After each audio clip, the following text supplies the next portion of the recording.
Meet the editors. കരൂരിലേത് വരുത്തിവെച്ച ദുരന്തമോ എന്നാണ് ചോദ്യം.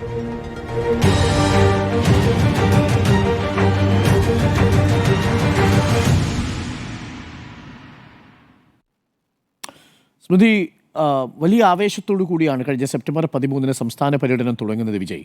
ഇന്നിപ്പോൾ ആ സംസ്ഥാന പര്യടനം റദ്ദാക്കിയിട്ടുണ്ട്. മാത്രമല്ല, നമ്മൾക്കിതുവരെ കേട്ടുകേൾവിയില്ലാത്ത കാര്യങ്ങളാണ് അവിടെ സംഭവിക്കുന്നത്.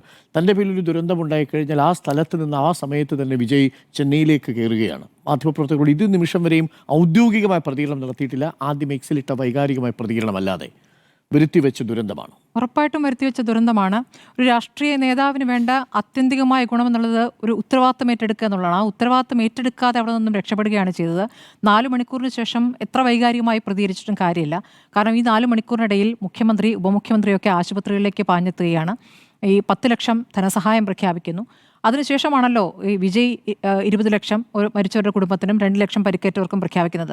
ഇപ്പോൾ പ്രഖ്യാപിച്ച തുക വലുതായിരിക്കും, പക്ഷേ കാര്യമില്ല. ഈ പരിപാടി എങ്ങനെ സംഘടിപ്പിക്കുന്നു എന്നുള്ളതാണ്. ഇത് തുടക്കം മുതൽ നോക്കണം. ഈ സംസ്ഥാന പര്യടനമാണ് വിജയ് ഉദ്ദേശിച്ചത്. കഴിഞ്ഞ വർഷം രൂപീകരിച്ച പാർട്ടിയാണ് TVK.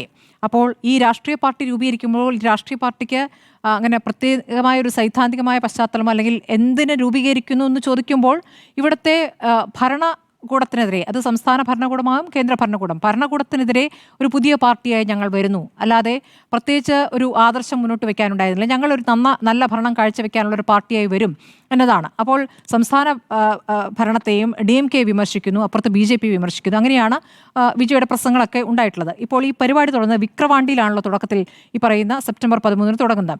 വിക്രവാണ്ടിയിൽ തുടങ്ങിയ ഘട്ടത്തിൽ തന്നെ ഈ പറയുന്ന മാതിരി ആളുകൾ ഒരുപാട് ഒഴുകിയെത്തുകയും അവിടെ ഭക്ഷണവും വെള്ളവും കിട്ടുന്നില്ല എന്നുള്ള പ്രശ്നം വന്നിരുന്നു. അതുമാത്രമല്ല, ഈ പറഞ്ഞ ഇലക്ട്രിക് പോസ്റ്റിലേക്കൊക്കെ ചാടിക്കയറിയ ആളുകൾ താരാരാധനയാണ്, താരത്തെ കാണാനാണ് വന്നുകൊണ്ടിരിക്കുന്നത്. അപ്പോൾ അന്ന് തന്നെ അതിൻ്റെ അനുഭവമുണ്ട്, ആദ്യത്തെ തവണ തന്നെ അനുഭവമുണ്ട്. അതിനുശേഷം എന്ത് സംഭവിച്ചു? അതിനുശേഷം ഇത്തരം പരിപാടികളുമായി ബന്ധപ്പെട്ട് സർക്കാർ തന്നെ വിജയുടെ പരിപാടിക്ക് ഈ പറഞ്ഞ പരിപാടികളിൽ ഈ റാലികൾ വേണ്ട എന്ന് പറയുകയും അങ്ങനെ ബസ്സിൽ വരുന്ന സംഭവം ഉണ്ടായിട്ടുണ്ട്. അപ്പോൾ തിരക്ക് നിയന്ത്രണാതീതമാകുമെന്നും ഒരു പ്രശ്നത്തിന് സാധ്യതയുണ്ടെന്നും അനുഭവമുള്ള നേതാവാണ് വിജയ്. ഇതിനു മുമ്പ് തൻ്റെ പരിപാടികളിൽ വന്ന ആളുകൾക്ക് വേണ്ട സൗകര്യങ്ങൾ ഒരുക്കിയിട്ടില്ലാത്തൊരു പാർട്ടിയാണ് എന്നുള്ള ബോധ്യം വേണ്ടതായിരുന്നു. അതിനുശേഷം 32 നിർദ്ദേശങ്ങൾ, അതായത് ഗർഭിണികൾ, പ്രായമായവർ, കുട്ടികൾ ഒന്നും വരരുത് ഇത്തരം പരിപാടിക്ക് എന്നുള്ള നിർദ്ദേശങ്ങളടക്കം പോലീസിൻ്റെ ഭാഗത്തുനിന്നും പോയിട്ടുണ്ട്. ഇതൊന്നും പാലിക്കപ്പെട്ടിട്ടില്ല. മരിച്ചവരിൽ 9 കുട്ടികളുണ്ട്. 1.5 വയസ്സുള്ള കുഞ്ഞു മുതൽ 9 കുട്ടികളുണ്ട്, ഗർഭിണിയുണ്ട്. അടുത്ത മാസം കല്യാണം കഴിക്കാനിരുന്ന ഒരു പെൺകുട്ടിയും പയ്യനും അവർ അനുഗ്രഹം തേടാൻ വന്നതാണ്. അപ്പോൾ ഈ തരത്തിലൊക്കെ 18 വയസ്സിൽ താഴെയുള്ള ഒരുപാട് പേർ ആ പരിപാടിക്ക് വന്നു എന്നാണ് മനസ്സിലാക്കുന്നത്. അപ്പോൾ അവരൊന്നും ഒരു രാഷ്ട്രീയ നേതാവായ വിജയെ കാണാൻ വന്നതല്ല, താരമായ വിജയെ കാണാൻ വന്നതാണ്. വിജയ് സിനിമാ ജീവിതം പൂർണ്ണമായും അവസാനിപ്പിച്ച് രാഷ്ട്രീയത്തിലേക്ക് വരുന്നു എന്ന് പറയുമ്പോൾ ആ രാഷ്ട്രീയത്തിൽ ആത്യന്തികമായി വേണ്ട ഉത്തരവാദിത്വം ഉണ്ടായിരുന്നു. ആ ഉത്തരവാദിത്വം നിറവേറ്റിയിട്ടില്ല. മാത്രമല്ല, ഈ പരിപാടി നിർദ്ദേശങ്ങൾ പാലിക്കപ്പെട്ടില്ല എന്ന് പറയുമ്പോൾ തിരിച്ച് ഇപ്പോൾ മുൻപ് നിർദ്ദേശങ്ങൾ പാലിക്കപ്പെട്ടിട്ടില്ല എന്നുള്ള വിമർശനം ഉയരുകയും ചില മാർഗനിർദ്ദേശങ്ങൾ മുന്നോട്ട് വയ്ക്കുകയും ചെയ്തപ്പോൾ അതിനെതിരെ ഹൈക്കോടതിയിൽ പോവുകയാണ് ചെയ്തത് വിജയുടെ പാർട്ടി. അത് തങ്ങളുടെ പാർട്ടിക്കെതിരെ നടത്തുന്ന ഗൂഢാലോചനയാണെന്ന് പറഞ്ഞ് അന്ന് ഹൈക്കോടതിയിലേക്ക് പോയി. അതിന്മേലുള്ള തീരുമാനം വരാനിരിക്കുന്നേ ഉള്ളൂ. അപ്പോൾ ഇപ്പോൾ ഹൈക്കോടതിയിലേക്ക് 2 ഹർജികൾ വന്നിരിക്കുന്നു. ഒരു ഹർജി ഈ പരിപാടിയിൽ പങ്കെടുത്ത ഇന്നലത്തെ ഈ സ്റ്റാമ്പേഡ് ഉണ്ടായ സംഭവത്തിൽ പങ്കെടുത്ത് പരിക്കേറ്റ കണ്ണൻ എന്നൊരു ആള് ഹർജി നൽകിയിട്ടുണ്ട്. ആ ഹർജി എന്നുള്ളത് ഇനി പര്യടനം നടത്താൻ അനുവദിക്കരുത് എന്നുള്ളതാണ്. ഇപ്പോൾ താങ്കൾ നേരത്തെ പറഞ്ഞൊരു വാർത്ത കൂടി ഉണ്ടല്ലോ, ഈ പാർട്ടിയുടെ രജിസ്ട്രേഷൻ തന്നെ റദ്ദാക്കണമെന്നുള്ള ഹർജി കൂടി ഹൈക്കോടതി മുന്നിലേക്ക് പോവുകയാണ്. ഹൈക്കോടതി ഒരു സ്റ്റാമ്പേഡിൻ്റെ അടിസ്ഥാനത്തിൽ ഒരു രാഷ്ട്രീയ പാർട്ടി വേണ്ട എന്നോ തീരുമാനമൊന്നും എടുക്കില്ല. പക്ഷേ വിജയെ അറസ്റ്റ് ചെയ്യുമോ? ഇതിൽ DMKയെ കുറ്റപ്പെടുത്താൻ എങ്ങനെയാണ്? ഭരണകൂടം വേണ്ടത്ര പോലീസിനെ വിന്യസിച്ചില്ല എന്ന് പറയുന്നു. അവിടെ വിജയ് സംസാരിച്ചു കൊണ്ടിരിക്കുമ്പോൾ മൈക്ക് ഓഫായി എന്ന് പറയുന്നു. ഇതൊക്കെ അവിടെ സംഭവിച്ചിട്ടുണ്ടാകും. അത് ബോധപൂർവം വിജയുടെ പ്രസംഗം കേൾക്കേണ്ട എന്ന രൂപത്തിൽ അത് ചെയ്തതാണ് എന്ന് ഞാൻ കരുതുന്നില്ല. പക്ഷേ ആ പരിപാടിയുമായി ബന്ധപ്പെട്ട് വേണ്ടത്ര പോലീസിനെ വിന്യസിച്ചു എന്ന് ചോദിക്കുമ്പോൾ അവിടെ സർക്കാരിനൊരു വീഴ്ചയുണ്ട്. കാരണം ഇത് ഒരു ഗ്രൗണ്ടിലല്ല, നേരത്തെ അഷ്കർ പറഞ്ഞ ഒരു ഗ്രൗണ്ടിൽ നടക്കുന്ന ഒരു പരിപാടിയല്ല. ഒരു റോഡിൽ ഇങ്ങനെ ഒരു പര്യടനം നടത്തുമ്പോൾ അവിടെ തടിച്ചുകൂടുന്ന ആളുകൾ, അപ്പോൾ ഇത്രയധികം ആളുകൾ എത്തിയിട്ടുണ്ട് എന്ന് കാണിക്കാൻ വേണ്ടിയിട്ടാണ് അത് അങ്ങനെ പ്രത്യേകം ക്രമീകരിച്ചത്.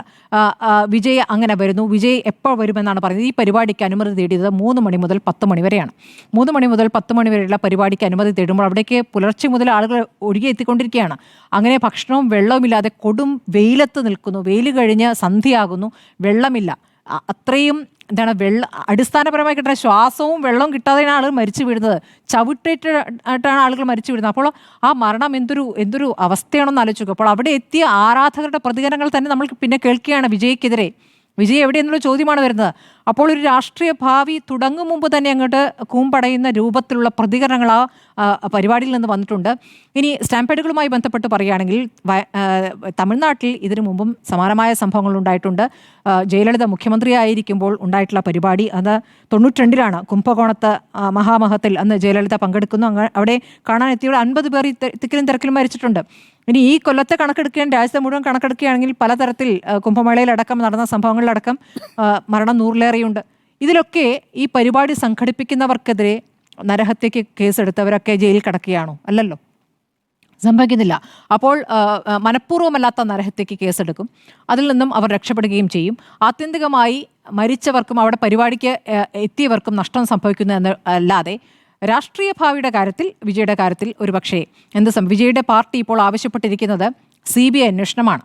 ഇപ്പോൾ BJP ആദ്യഘട്ടത്തിൽ അറിയാമല്ലോ, നേരത്തെ കേന്ദ്ര സർക്കാരിനെ വിമർശിച്ചപ്പോൾ വിജയെ ജോസഫ് എന്ന് വിളിച്ചു. വിജയുടെ മതം എന്താണെന്ന് വെളിപ്പെടുത്തിക്കൊണ്ടൊരു പ്രതികരണം ജോസഫ് എന്നേ വിളിക്കാറുണ്ടായിരുന്നുള്ളൂ. അങ്ങനെ അതിരൂക്ഷമായൊക്കെ വിമർശിച്ചിരുന്നു. അന്ന് നോട്ട് നിരോധനവുമായി ബന്ധപ്പെട്ട വിഷയം പ്രതികരിച്ചപ്പോഴാണ് അങ്ങനെ ഒരു വിളിയൊക്കെ ഉണ്ടായത്. പക്ഷേ ഇപ്പോൾ ഈ സംഭവത്തിന് ശേഷം വിജയെ അതിശക്തമായി ആക്രമിക്കുന്നതിന് പകരം DMK-ക്കെതിരെയാണ് കൂടുതലും BJP പ്രതികരിച്ചിട്ടുള്ളത്. CBI അന്വേഷണം ആവശ്യപ്പെട്ടിരുന്നു. ഒരുപക്ഷേ രാഷ്ട്രീയമായി അടുത്ത സഖ്യകക്ഷിയാക്കി TVK മാറ്റാനുള്ള ശ്രമങ്ങൾ, തന്ത്രങ്ങൾ ഒരുപക്ഷെ BJP മെനയുമോ എന്ന് വേണമെങ്കിൽ ആലോചിക്കാം.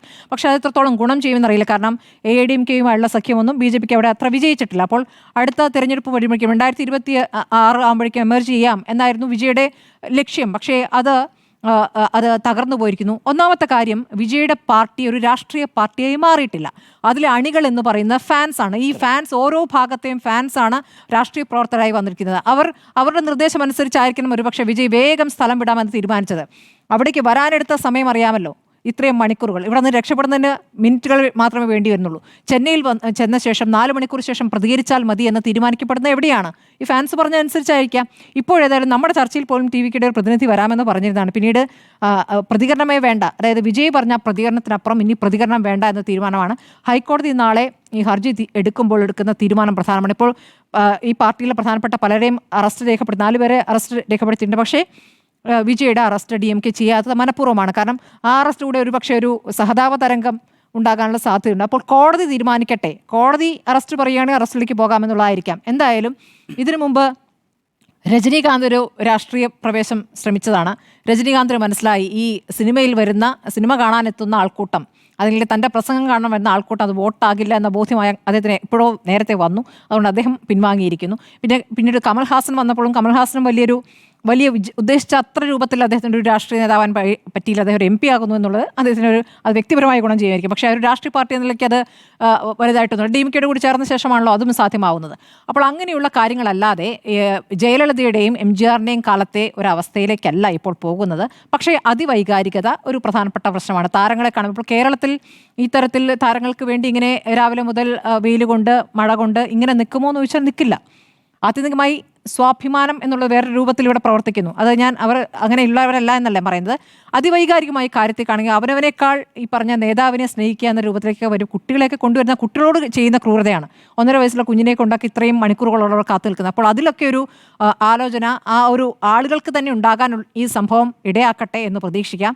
ഇതെന്തായാലും വരുത്തിവെച്ച ദുരന്തമാണെന്ന കാര്യത്തിൽ ഒരു തർക്കവുമില്ല. അതിൻ്റെ ഉത്തരവാദിത്തത്തിൽ നിന്നും വിജയ് എന്ന താരത്തിന് ഒഴിഞ്ഞു മാറാനാവില്ല. അദ്ദേഹം രാഷ്ട്രീയ നേതാവായി മാറിയിട്ടില്ല എന്നുള്ളതാണ് സത്യം. Okay, Jimmy, Tamil Tamilaga Victory Kazhagam അത് ശരിക്കും ഒരു ഫാൻ ബേസ്ഡ് പൊളിറ്റിക്കൽ പാർട്ടി എന്നതിനും അപ്പുറത്തേക്ക് ലക്ഷണമൊത്തൊരു രാഷ്ട്രീയ പാർട്ടിയെ മാറിയിട്ടുണ്ടെന്ന കാര്യത്തിൽ നമുക്ക് സംശയമാണ്. എന്താണ് ആ പാർട്ടിയുടെ മാനിഫെസ്റ്റോ? എന്താണ് ആ പാർട്ടിയുടെ ഐഡിയോളജി? DMK എതിർക്കുന്നു, പിന്നീട് BJP എതിർക്കുന്നു, ADMK കുറിച്ച് കാര്യമായിട്ട് പ്രതികരണങ്ങളിൽ എങ്കിലും ചെറിയ രീതിയിൽ വിമർശനം ഉന്നയിക്കുന്നു. പക്ഷേ ഒരു ബദൽ രാഷ്ട്രീയം പോലും മുന്നോട്ട് വയ്ക്കാൻ പറയാൻ കഴിയാത്ത വിജയാണ് വലിയ രീതിയിൽ ഫാൻ ബേസ് സൃഷ്ടിച്ചുകൊണ്ട് ഈ റാലികൾ നടത്തിയത്. ഇതിപ്പോൾ 5ാമത്തെയോ 6ാമത്തെയോ റാലിയാണ്. ട്രിച്ചി, അറിയാലൂർ, തിരുവാരൂർ, നാഗപട്ടണം, അല്ലേ? ഇപ്പോൾ ഇവിടെ എത്തുമ്പോൾ ഒരിടത്തും സംഘടനാപരമായിട്ട് ആ മാർഗനിർദ്ദേശങ്ങൾ പാലിച്ചില്ല. വരുത്തി വെച്ച ദുരന്തമാണ്. ഈ കാര്യത്തിൽ തമിഴ്നാട്ടിലെന്നല്ല കേരളത്തിലെന്നല്ല പലയിടത്തും പ്രത്യേകിച്ച് അങ്ങനെ ഉദ്ദേശ ലക്ഷ്യങ്ങളൊന്നും ഇല്ലാതെ രാഷ്ട്രീയ പാർട്ടിയിൽ രൂപപ്പെടുക, പിന്നീട് അതൊരു ആൾക്കൂട്ടമായി, പിന്നെ ഐഡിയോളജിയൊക്കെ പിന്നെ എഴുതി ചേർത്താൽ മതി എന്ന് പറയുന്ന ഒരു രീതിയൊക്കെ ഉണ്ട്. അത് ആ പാർട്ടിയുടെ കാര്യം. ഇന്നത്തെ ദുരന്തത്തിൽ തമിഴ് വെട്രി കഴകത്തിന്, വിജയ്ക്ക് ഉള്ള ഉത്തരവാദിത്തം പോലെ തന്നെ സംസ്ഥാന സർക്കാരിനും ഒരു വലിയ ഉത്തരവാദിത്തമുണ്ട് എന്നാണ് ഞാൻ കരുതുന്നത്. ഒരൊറ്റ ഉദാഹരണം, ഈ പരിപാടിയിൽ 60,000-ന് മുകളിൽ ആളുണ്ടാകുമെന്നാണ് ഇപ്പോൾ നമുക്ക് മനസ്സിലാകുന്നത്. ഇത് തമിഴ് സർക്കാരിന്, പോലീസ് സംവിധാനത്തിന് മനസ്സിലായില്ല എന്ന് ഞാൻ കരുതുന്നില്ല. അതിനുള്ളൊരു കാരണം, ഇപ്പോൾ പല ഇതുപോലെയുള്ള സ്റ്റാമ്പീഡുകളും ഒറ്റപ്പെട്ട സംഭവങ്ങളാണ്. പെട്ടെന്നൊരിടത്ത് ആൾ കൂടുന്നു. തമിഴ്നാട്ടിൽ തന്നെ ജയലളിതയുടെ കാലത്ത് പ്രളയത്തിൻ്റെ ദുരിതാശ്വാസ സഹായം തേടി ആളുകൾ കൂട്ടം കൂടിയിട്ട് 43 പേർ മരിച്ചതാണ് തമിഴ്നാട്ടിലെ ഇതിനു മുമ്പുള്ള ഏറ്റവും വലിയ ദുരന്തം. അതൊക്കെ ഒറ്റപ്പെട്ട സംഭവങ്ങളാണ്. പക്ഷേ വിജയുടെ പരിപാടിയിലെ ഇതുപോലൊരു അപകടം പലരും പ്രതീക്ഷിച്ചിരുന്നതാണ്. ഒരുപാട് പേർ മുന്നറിയിപ്പ് നടത്തിയതാണ്. എന്നാണ് ഈ പരിപാടി തുടങ്ങുന്നത്? സെപ്റ്റംബർ 13-ാം തീയതിയാണ് ആദ്യത്തെ വിജയുടെ റാലി തുടങ്ങുന്നത്. അന്ന് തന്നെ വളരെ വലിയ അപകടത്തിൽ നിന്ന് വിജയും വിജയുടെ പാർട്ടിയും വിജയുടെ അണികളും കഷ്ടിച്ചാണ് രക്ഷപ്പെട്ടത്. എല്ലാ ശനിയാഴ്ചയും വിജയ് തമിഴ്നാട് മുഴുവൻ റാലി നടത്തും എന്നാണ് പറഞ്ഞിരുന്നത്. അന്ന് ആദ്യം ട്രിച്ചിയിലാണ് പരിപാടി. അന്ന് 4 പരിപാടി അനൗൺസ് ചെയ്തിരുന്നു. ട്രിച്ചിയിൽ, പെരുമ്പല്ലൂർ, അരിയല്ലൂർ, കുന്നം. ഇതിൽ ബാക്കി 3 വിജയ്ക്ക് പരിപാടി നടത്താൻ പറ്റിയില്ല. ആകെ പെരുമ്പല്ലൂർ പോയി ഒന്ന് കൈവീശി കാണിച്ചിട്ട് വിജയ്ക്ക് തിരിച്ചു പോരേണ്ടി വന്നു. കാരണം അത്രയും വലിയ ജനക്കൂട്ടമായിരുന്നു. ട്രിച്ചിയിൽ വിമാനം ഇറങ്ങുന്നു. ട്രിച്ചിയിലെ പരിപാടി നടക്കുമ്പോഴേക്കും സമയം വൈകുന്നേരമായി. പെരുമ്പല്ലൂരെത്തി ബാക്കി 2 പോകാതെ വിജയ് തിരിച്ചു പോവുകയാണ് ചെയ്തത്. അതിനുശേഷം സെപ്റ്റംബർ 20-ാം തീയതി തിരുവാരൂരും നാഗപട്ടണത്തുമാണ് പരിപാടി നടന്നത്. അന്നും ഇതുപോലെ തന്നെ ജനം തടിച്ചു കൂടിയിട്ടുണ്ടായിരുന്നു. ഇപ്പോൾ ഈ വാർത്തകൾ പരിശോധിക്കുമ്പോൾ ദ ഫെഡറൽ എന്ന് പറയുന്ന ഓൺലൈൻ മാഗസീൻ്റെ ക്യാമറാമാൻ കരുണാകരൻ എഴുതിയ ബി കരുണാകരൻ എഴുതിയ ഒരു പീസ് വായിക്കുകയായിരുന്നു. അദ്ദേഹം ഈ സ്ഥലങ്ങളെല്ലാം കവർ ചെയ്തിട്ടുണ്ട്. അവിടെ എല്ലായിടത്തും ജനങ്ങൾ തിക്കി തിരക്കി, വെള്ളം കിട്ടാതെ തല കറങ്ങി വീഴുന്ന അവസ്ഥകൾ. അദ്ദേഹത്തിന് തന്നെ ജോലി ചെയ്യാൻ വല്ലാതെ ബുദ്ധിമുട്ടുന്ന, കൂടെ കൊണ്ടുവന്ന വെള്ളമൊക്കെ ഈ കറങ്ങി വീണ മനുഷ്യനെ കൊടുക്കുന്ന കാഴ്ച. അതുപോലെ തന്നെ കുട്ടികളെയും എടുത്തുകൊണ്ട് അമ്മമാർ വന്ന് നിൽക്കുന്നതിൻ്റെ സ്ഥിതി, ഇതെല്ലാം അദ്ദേഹം അവിടെ കണ്ടതിൻ്റെ കാര്യങ്ങൾ വിവരിക്കുകയാണ്. ഇനി ഇത് ഇവിടെ മാത്രമല്ല, വിജയുടെ ജാഥ തുടങ്ങുന്നത് എവിടെ നിന്നാണ്? അത് 2024 ഈ പരിപാടി സ്റ്റാർട്ട് ചെയ്യുകയാണ്. അതായത് വില്ലുപുരത്താണ് സ്റ്റാർട്ട് ചെയ്തത് 2024. അതിനുശേഷം 2 സ്റ്റേറ്റ് കോൺഫറൻസ് നടന്നു, വികിരവണ്ടിയും അതുപോലെ തന്നെ മധുരയും. ഇവിടെയും ഇത് തന്നെയായിരുന്നു അവസ്ഥ. ആൾക്കൂട്ടം എന്ന് പറഞ്ഞാൽ പ്രതീക്ഷിക്കാവുന്നതിനപ്പുറമുള്ള ആൾക്കൂട്ടം. അപ്പോൾ ഇതുവരെയുള്ള 5 പരിപാടികൾ, ഇതിനു മുമ്പ് നടന്ന വില്ലുപുരത്തെ പ്രധാനപ്പെട്ട പരിപാടി, 2 സ്റ്റേറ്റ് കോൺഫറൻസുകൾ, അങ്ങനെ നമ്മുടെ അറിവിൽ തന്നെ 7 എണ്ണമുണ്ട്. ഈ 7-ൽ 6 വളരെ വലിയ പ്രശ്നമുണ്ടായെന്നും ആളുകൾ കഷ്ടിച്ച് രക്ഷപ്പെട്ടെന്നും പലരും ബോധം കെട്ട് വീണെന്നും മാധ്യമപ്രവർത്തകർക്ക് പോലും വളരെ ബുദ്ധിമുട്ടി കുഴഞ്ഞു വീണു എന്നുമുള്ള വാർത്തകൾ വന്നു കഴിഞ്ഞതാണ്. അത് തമിഴ്നാട്ടിലെ എല്ലാ മാധ്യമപ്രവർത്തകർക്കും അവിടെ എല്ലാവർക്കും അറിയാം, പത്രങ്ങളിലൊക്കെ വന്ന വാർത്തയാണ്. അങ്ങനെ ഇരിക്കെ ഈ പരിപാടി നടക്കുമ്പോൾ ഇതിങ്ങനൊരു സ്ഥലത്ത് നടത്തണം എന്ന് തീരുമാനിച്ചത് എങ്ങനെയാണ്? വിജയെ പാർട്ടിയെ സംബന്ധിച്ചിടത്തോളം ഞാൻ അത്ഭുതപ്പെട്ടു പോയത് ഇന്ന് ഈ പരിപാടി കാണുമ്പോൾ, എങ്ങനെയാണ് ഒരു തെരുവിലൂടെ ഒരു മൈതാനത്ത് എന്താ പരിപാടി നടത്താത്തത്? അപ്പോൾ അതിന് പറയുന്നത് കാരണം, വിജയെ കളിയാക്കി വിളിക്കുന്നത് അദ്ദേഹം വല്ലപ്പോഴുമൊക്കെ രാഷ്ട്രീയം നടത്തുന്ന നടനാണ്, രാഷ്ട്രീയ നേതാവായിട്ടില്ല. അപ്പോൾ അതുകൊണ്ട് സ്റ്റേഡിയത്തിൽ നടത്തിയാൽ പോരാ, ജനങ്ങൾക്കിടയിലൂടെ തന്നെ വിജയ്ക്ക് പോകണം. അതുകൊണ്ട് വിജയ് റാലി നടത്തും. ഇത് ഇപ്പോൾ പരിപാടി നടക്കുന്ന സ്ഥലം, അത് വേലുച്ചാമിപുരം എന്ന് പറയുന്നത് അതൊരു റോഡാണ്, 4 ലൈൻ റോഡാണ്. ആ റോഡിൻ്റെ എൻഡിലൊരു റൗണ്ടാനയുണ്ട്. അവിടെയാണ് ഈ പരിപാടി നടക്കുന്നത്. അവിടേക്ക് 60,000 പേർ തടിച്ചു കൂടും. പോട്ടെ, 30,000 പേർ തടിച്ചു കൂടിയാൽ പോലും വലിയ പ്രശ്നമാണെന്ന് മനസ്സിലാവാത്തതല്ലോ സംസ്ഥാന സർക്കാരിനും പോലീസ് സംവിധാനത്തിനും. അതോ ഇത്രയും നാളത്തെ പരിപാടികൾക്ക് ഇത്രയും വലിയ കുഴപ്പങ്ങൾ ഉണ്ടായിട്ടും ഇത് നടക്കട്ടെ എന്ന് സർക്കാർ വിചാരിച്ചതായിരിക്കുമോ? ഞാൻ അങ്ങനെ ഒരു ചാടിക്കയറി കൺക്ലൂഷനിലേക്ക് പോകുന്നില്ല. പക്ഷേ മനഃപൂർവ്വം സംസ്ഥാന സർക്കാരിനും പോലീസിനും 5 പൈസയുടെ പണിയെടുത്തിട്ടുണ്ടെങ്കിൽ ഇതുവരെയുള്ള അനുഭവങ്ങളുടെ പശ്ചാത്തലത്തിൽ മനസ്സിലാവേണ്ട കാര്യമാണ്, ഇന്നല്ലെങ്കിൽ നാളെ വിജയുടെ ഇതുപോലെയുള്ള റാലികളിൽ ഒരിടത്ത് ഇതുപോലൊരു പ്രശ്നം ഉണ്ടാകുമെന്ന്. 2 കാരണം: 1 ജനക്കൂട്ടം, 2 ഇദ്ദേഹം 4-5 മണിക്കൂർ വൈകിയേ വരും. അത് ഇതുവരെയുള്ള നടന്ന പരിപാടികളുടെ രീതിയാണ്. അപ്പോൾ സംസ്ഥാന പോലീസിൻ്റെ ഇന്റലിജൻസ് സംവിധാനത്തിന് ഇങ്ങനൊരു അപകടം അറിയാമായിരുന്നിട്ടും മനഃപൂർവ്വം ഇങ്ങനൊരു ദുരന്തത്തിലേക്ക് തള്ളിവിട്ടതാണോ? അന്വേഷണത്തിൽ കൂടിയേ വെളിപ്പെടാൻ പറ്റുകയുള്ളൂ. ഇന്ന് രാവിലെ ഈ പരിപാടി നടക്കുമ്പോൾ ശനിയാഴ്ച രാവിലെ പരിപാടി നടക്കുന്ന സ്ഥലം അത് ആദ്യം നടക്കുന്നത് നമ്മൾ ഈ പറയുന്ന സ്ഥലത്തല്ല, നാമക്കലിലാണ്. നാമക്കലിൽ പരിപാടി നടന്ന ശേഷം 3 മണി മുതൽ 10 മണി വരെയാണ് ഇവിടെ പരിപാടിക്ക് പോലീസിന് അനുമതി വന്നിരിക്കുന്നത്. കത്ത് നമുക്കിപ്പോൾ കിട്ടി. പക്ഷേ സോഷ്യൽ മീഡിയയിൽ മുഴുവൻ നിങ്ങളെടുത്ത് നോക്കിയാൽ തമിഴക വെട്രി കഴകത്തിൻ്റെ ട്വിറ്ററിൽ അവർ വന്ന പരിപാടി 12 മണിക്ക് തുടങ്ങുന്ന 12 മണിക്ക് തുടങ്ങുമെന്ന് ട്വിറ്ററിൽ പറയുക, പോലീസിനോട് 3 മണി മുതൽ 10 മണി വരെ അനുവാദം ചോദിക്കുക, 12 മണി എന്ന് വിചാരിച്ച് ജനം രാവിലെ 6 മണി മുതൽ വന്ന് നിൽക്കുക. വിജയ വരുമ്പോൾ സമയം 7 രാത്രി. ഇത്രയും മണിക്കൂർ ജനം കുഴഞ്ഞു പോവുകയാണ്. അപ്പോൾ പോലീസിൻ്റെ മുമ്പിൽ തന്നെയുണ്ട് 12 മണിയും 3 മണിയും. ഇത് മനസ്സിലാവുന്ന കാര്യമേ ഉള്ളൂ. ഇതിൻ്റെ ഉത്തരവാദിത്തത്തിൽ നിന്ന് വിജയ് ഒഴിഞ്ഞു മാറാനാവില്ല എന്നുള്ള കാര്യത്തിൽ എനിക്ക് തർക്കമൊന്നുമില്ല. അത് നമ്മളെല്ലാവരും പറഞ്ഞു കഴിഞ്ഞതാണ്, എല്ലാവരും അത് വിശദമായി പറയുന്നതുമാണ്. പക്ഷേ എൻ്റെ ചോദ്യം, പോലീസ് സംവിധാനം എന്ത് ചെയ്യുകയായിരുന്നു? സർക്കാർ എന്ത് ചെയ്യുകയായിരുന്നു? കഴിഞ്ഞ കുറേ നാളുകളായി ഓരോ ശനിയാഴ്ചയും ഇതുപോലെയുള്ള അപകടത്തിൽ നിന്ന് തമിഴ് മക്കൾ കഷ്ടിച്ച് രക്ഷപ്പെട്ടുകൊണ്ടിരിക്കുന്ന നിരവധി സംഭവങ്ങൾ ഉണ്ടായതിനു ശേഷം എങ്ങനെ തമിഴ്നാട്ടിൽ ഈ 2 സ്ഥലത്ത് ഇന്ന് ശനിയാഴ്ച രാവിലെ നടന്ന ചടങ്ങിലും പരിപാടിയിലും വളരെ വലിയ ആൾക്കൂട്ടമായിരുന്നു. അതിനുശേഷം വിജയുടെ പുറകെ ആളുകൾ ഫോളോ ചെയ്ത് വന്നു എന്നാണ് പറയുന്നത് പുതിയ സ്ഥലത്തേക്ക്. അപ്പോൾ നാമക്കലിൽ പരിപാടി കഴിഞ്ഞിട്ട് തിരിച്ച് ഇയാൾ ഇങ്ങോട്ടേക്ക് വരുമ്പോൾ ഇത് ഉറപ്പായിരുന്നു പോലീസ് സംവിധാനത്തിൻ്റെ വീഴ്ച കൂടിയാണ് ഈ അപകടത്തിലേക്ക് തള്ളിവിട്ടത്. നോക്കൂ, അത് കഴിഞ്ഞുള്ള രാഷ്ട്രീയം നോക്കൂ. എനിക്കതാണ് പിന്നെയും സംശയം വരുന്നത്. വിജയ്ക്കെതിരെ കേസില്ല, വിജയ്ക്കെതിരെ BJP ഒരു അക്ഷരം മിണ്ടുന്നില്ല. എല്ലാവർക്കും വിജയെ വേണം. വിജയുടെ പത്തി താഴ്ത്തി വിജയെ കൂടെ കൂട്ടാനോ വിജയെ രാഷ്ട്രീയമായി നിഷ്പ്രഭമാക്കാനോ ഉള്ള ഒരു വലിയ തന്ത്രമാണോ DMK കളിച്ചത്? ഈ ഒരു അവസരം മുതലാക്കി BJP വിജയുടെ പാർട്ടിയെ കൂടെ കൂട്ടാൻ ശ്രമിക്കുകയാണോ? നമുക്കറിയാം രാഷ്ട്രീയം അത്ര ലളിതമായൊരു കാര്യമില്ല. പെട്ടെന്ന് നോക്കുമ്പോൾ ഒരു അപകടമുണ്ടായി, വിജയ് ഓടിപ്പോയി, വിജയ്ക്ക് വേറെ വഴിയില്ല. പക്ഷേ അതിന് പിന്നിൽ എന്തൊക്കെ കളികൾ നടക്കുമെന്നുള്ളത് ഒരുപക്ഷെ നമ്മൾ ഒരിക്കലും അറിയില്ല, അല്ലെങ്കിൽ കുറച്ച് കഴിയുമ്പോൾ അത് പുറത്തു വരും. അതാണ് എൻ്റെ സംശയം. വിജയ്ക്കൊപ്പം DMK സർക്കാരിനും പോലീസിനും വളരെ വലിയ ഉത്തരവാദിത്തമുള്ള സ്റ്റേറ്റ് സ്പോൺസേഡ് കുരുതിയാണെന്ന് ഞാൻ സംശയിക്കുന്നു. കരൂരിലേത് വരുത്തിവെച്ച ദുരന്തമോ എന്നാണ് ചോദ്യം. പ്രിയപ്പെട്ട പ്രേക്ഷകർ, അംബേദ്കർ ജനാധിപത്യത്തെക്കുറിച്ച് പറഞ്ഞൊരു നിർവചനമുണ്ട്. നിങ്ങൾക്ക് മതത്തിലും ആത്മീയതയിലുമെല്ലാം ആരാധനയാവാം, അതൊരു പക്ഷേ മോക്ഷത്തിലേക്ക് നയിച്ചേക്കും. ഇൻ റിലീജിയൻ നിങ്ങൾ ഏതെങ്കിലും ഒരു ദൈവത്തിന് പിന്നാലെ പോകുന്നത് സാൽവേഷനിലേക്ക്, മോക്ഷത്തിലേക്ക് നയിക്കുന്ന കാര്യമാണ്. പക്ഷേ ഇൻ പൊളിറ്റിക്സ് നമ്മൾ ഏതെങ്കിലും തരത്തിൽ വീരാരാധനയുടെ പിന്നാലെ പോയാൽ അത് അടിമത്തത്തിൻ്റെ ലക്ഷണമാണ്. ജനാധിപത്യത്തെക്കുറിച്ചുള്ള ഏറ്റവും മനോഹരമായ നിർവചനങ്ങളിൽ ഒന്നാണത്. ഭക്തിമാർഗത്തിലൂടെ നിങ്ങൾ സഞ്ചരിക്കുമ്പോൾ മതത്തിലെ നിങ്ങളുടെ വീരാരാധന ഒരു പക്ഷേ നിങ്ങളെ മോക്ഷത്തിലേക്ക് നയിച്ചേക്കാം, എന്നാൽ രാഷ്ട്രീയത്തിൽ അത് അടിമത്തത്തിലേക്ക് നയിക്കും.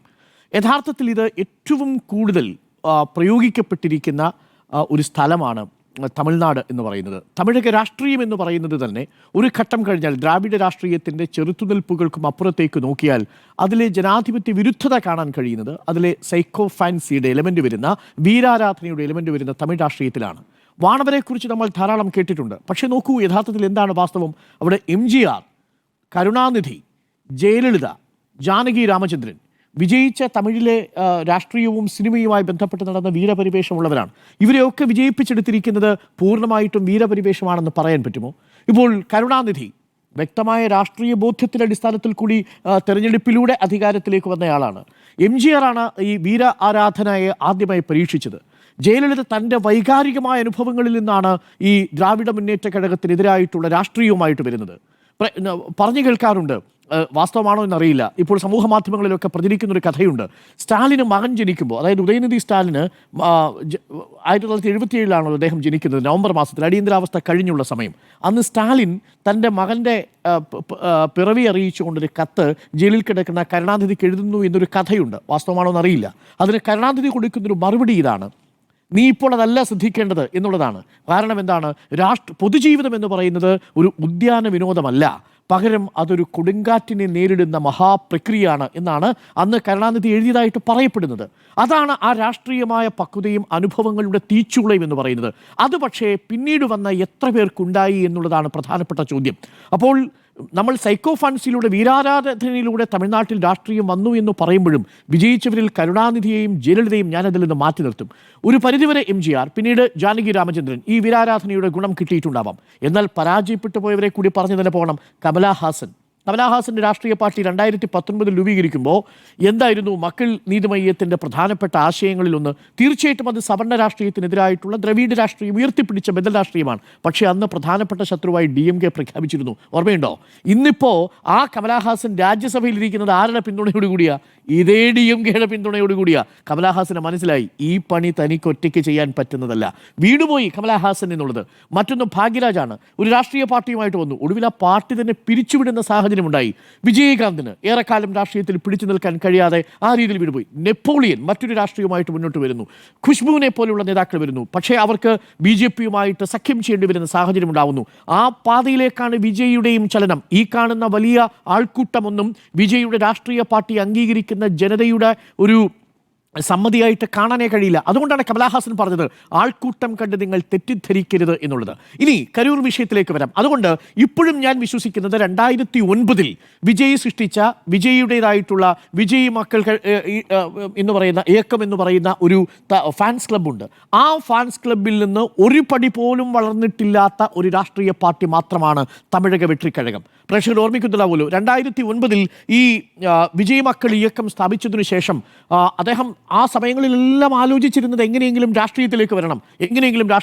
അപ്പോഴും പൊതുജനത്തിന്റെ ചോദ്യം ഇയാളുടെ രാഷ്ട്രീയം എന്താണ്, ഇയാൾ ആർക്കൊപ്പമാണ് എന്നുള്ളതാണ് ചോദ്യം. പ്രേക്ഷകർ ഓർമ്മിക്കുന്നുണ്ടല്ലോ, ആദ്യം ഈ വിജയ് മക്കൾ ഇയക്കം പാർട്ടിയായി രൂപീകരിക്കപ്പെടാത്ത കാലത്ത് ADMKക്കാണ് പിന്തുണ കൊടുക്കുന്നത് 2011. പിന്നീട് അതിനുശേഷം വിജയ് മക്കൾ ഇയക്കം ഒരു രാഷ്ട്രീയ പാർട്ടിയായിട്ട് മാറുന്നത് 2024 അതിനു മുൻപ് ഒരു രാഷ്ട്രീയ പരീക്ഷണം നടത്തുന്നുണ്ട്. തദ്ദേശ തിരഞ്ഞെടുപ്പിൽ 169 മണ്ഡലങ്ങളിൽ സ്ഥാനാർത്ഥികളെ നിർത്തുന്നുണ്ട്. അതിൽ വലിയ റേറ്റ് ഉണ്ടായിരുന്നു. ഏകദേശം 60% ആളുകൾ വിജയിപ്പിക്കാൻ സാധിച്ചു. 115 തദ്ദേശ സ്ഥാപനങ്ങളിലെ പ്രതിനിധികളെ വിജയ് മക്കൾ ഇയക്കം എന്ന ഈ വിജയിയുടെ ഫാൻസ് ക്ലബ്ബ് തന്നെ സൃഷ്ടിച്ചെടുത്തു. അതിനുശേഷമാണ് ഒരു പൂർണ്ണ രാഷ്ട്രീയ പാർട്ടിയായിട്ട് മാറുന്നതിനെ കുറിച്ച് വിജയ് ആലോചിക്കുന്നത്. 2024 നടന്ന വലിയ പ്രഖ്യാപനം ഉണ്ടാവുന്നു. ആ വലിയ പ്രഖ്യാപനം തമിഴക വെട്രിക്കഴകം എന്ന പാർട്ടിയായിട്ട് വിജയ് മക്കൾ ഇയക്കം എന്ന് പറയുന്ന ഫാൻസ് ക്ലബ്ബ് മാറുന്നു. പക്ഷേ ആ പേരിൽ മാത്രമേ മാറ്റമുണ്ടായിട്ടുള്ളൂ. അതിനുശേഷം നടന്ന എല്ലാ പ്രധാനപ്പെട്ട പരിപാടികളിലും നമ്മൾ കാണുന്നത് താരത്തെ കാണാൻ വരുന്ന ആരാധകരുടെ സംഗമമാണ്. അതിനെ ഞാൻ പൊളിറ്റിക്കൽ റാലി എന്ന് പോലും വിശേഷിപ്പിക്കില്ല. അത് താരത്തെ കാണാൻ വരുന്ന ആരാധകരുടെ സംഗമം മാത്രമായിരുന്നു. അത് പലയിടങ്ങളിൽ നിന്ന് ആളുകൾ വണ്ടി പിടിച്ചു വരും, കുട്ടികളെയും കൊണ്ട് തോളിലേറി പോകും. അങ്ങനെ ഉത്സവം കാണാൻ പോകുന്നത് പോലെ ഒരു ഫെസ്റ്റിവൽ മൂഡിലേക്ക് വരുന്നത് പോലെയാണ് ആളുകൾ വിജയിയുടെ പരിപാടിയിൽ പങ്കെടുക്കാൻ വരുന്നത്. കാരണം വിജയ് പങ്കെടുക്കുന്ന പരിപാടിയിൽ ആർക്കെതിരെയാണ് വിജയ് അമ്പെയ്യുന്നത്? വിജയ്ക്ക് ഒറ്റ ലക്ഷ്യമേ ഉള്ളൂ, DMK അധികാരത്തിൽ നിന്ന് താഴെ ഇറക്കുക. അതാണ് നമ്പർ 1 വിജയിയുടെ ലക്ഷ്യം, പ്രഖ്യാപിത ലക്ഷ്യം എന്ന് പറയുന്നത്. ഇന്ന് നാമക്കലിൽ പോയി പ്രസംഗിക്കുന്ന സമയത്തും കരൂരിൽ പോയി പ്രസംഗിക്കുന്ന സമയത്തും ഏറ്റവും കൂടുതൽ ലക്ഷ്യം വെച്ചത് ആരെയാ? സെന്തിൽ ബാലാജിയാണ്, DMK ആണ്. എയർപോർട്ട് കൊണ്ടുവരുമെന്ന് പറഞ്ഞു. ഇപ്പോൾ എയർപോർട്ട് എവിടെ എന്നാണ് ചോദിക്കുന്നത്. വിജയ് BJPക്കെതിരെ ശക്തമായി സംസാരിക്കുന്നത് പിന്നീട് നിങ്ങൾ കണ്ടിട്ടുണ്ടോ? വിജയ് ആദ്യം ലക്ഷ്യം വയ്ക്കുന്നത് DMK, രണ്ടാമത് ലക്ഷ്യം വയ്ക്കുന്നത് മോദിക്കെതിരെ, മൂന്നാമതാണ് ADMKക്കെതിരെ സംസാരിക്കുന്നത്. ഇതാണ് വിജയിയുടെ ഒരു പ്രയോറിറ്റി, പൊളിറ്റിക്സിലെ പ്രയോറിറ്റി എന്ന് പറയുന്നത്. പക്ഷേ വിജയ് എന്തിന്റെ അടിസ്ഥാനത്തിൽ സംസാരിക്കുന്ന ഒരു ബദൽ രാഷ്ട്രീയമുണ്ടോ? പ്രേക്ഷകർ നിങ്ങൾക്കറിയുമോ, ഒരു പാർട്ടി രൂപീകരിച്ചിട്ട് ഇന്നേ വരെ ഒരു പ്രസ് മീറ്റ് വിളിക്കാത്ത തമിഴ്നാട്ടിലെ ഒരു പാർട്ടിയാണ് തമിഴക വെട്രിക്കഴകം. ഇതുവരെ പ്രസ് മീറ്റ് നടത്തിയിട്ടില്ല. ഇതുവരെ മാധ്യമങ്ങളെ അഭിമുഖീകരിച്ചിട്ടില്ല വിജയ്. നിങ്ങൾ ആലോചിച്ച് നോക്കൂ, ഒരു രാഷ്ട്രീയ നേതാവിന് തമിഴ്നാട്ടിൽ ഇത് സാധ്യമാണോ? അത് സാധ്യമാവില്ല എന്നതാണ്. പ്രത്യേകിച്ച് ഈ കാലഘട്ടത്തിൽ അത് സാധ്യമാവില്ല. അവിടെയാണ് വിജയിയുടെ രാഷ്ട്രീയമായിട്ടുള്ള പൊള്ളത്തരം പുറത്തു വരുന്നത്. അതിൽ ഏറ്റവും വലിയ അപകടമാണ് ഈ പരിപാടി സംഘടിപ്പിച്ചതിൽ സംഭവിച്ചിരിക്കുന്ന വീഴ്ചകൾ.